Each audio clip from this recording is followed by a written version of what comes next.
Magandang umaga ho sa atin. Dito tayo sa pinagmamalaki namin probinsya sa Tagkawayan, Quezon. So ito na nga ho. Andito na tayo sa yan.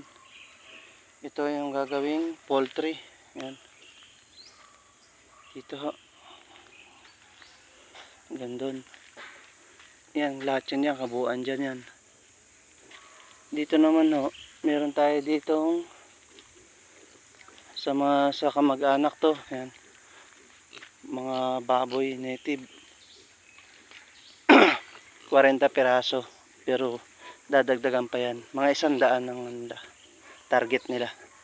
Yan. Mga baboy na yan. May 2 gansa. Bali nandito sa, ayan, may pabo ron. Ayan, pabo. Ayan, mga pabo yan. Oh.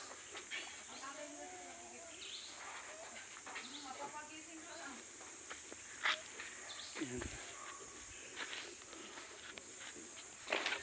Bali, tatlong parte itong baboy. 3 lahi kasi siya. Dito. Tapos yung iba dito. Ayun.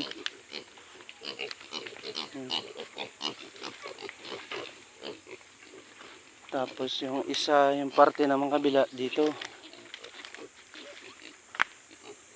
Yan. Mga itim naman to, mga itim.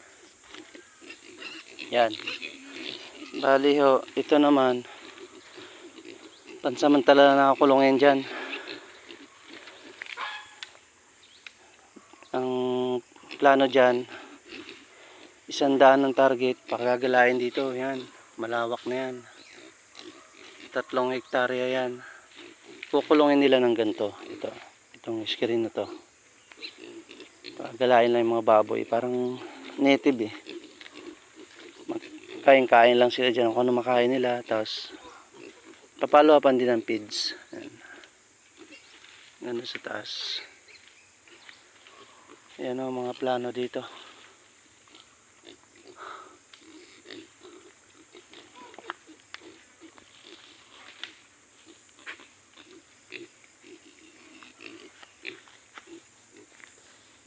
Ayan.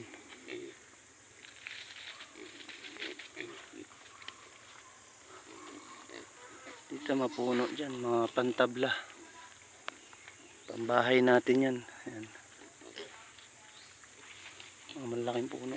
Santol. Antipolo.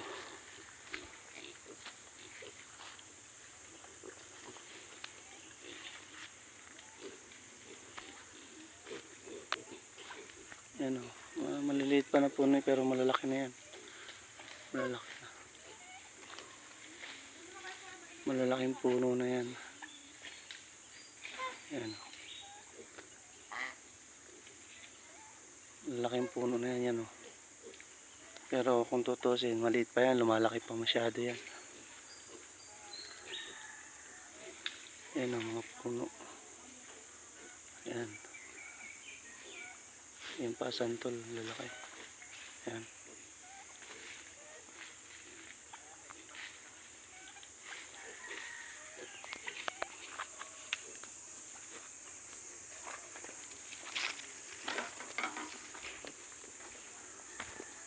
Yan lang ho sa ngayon.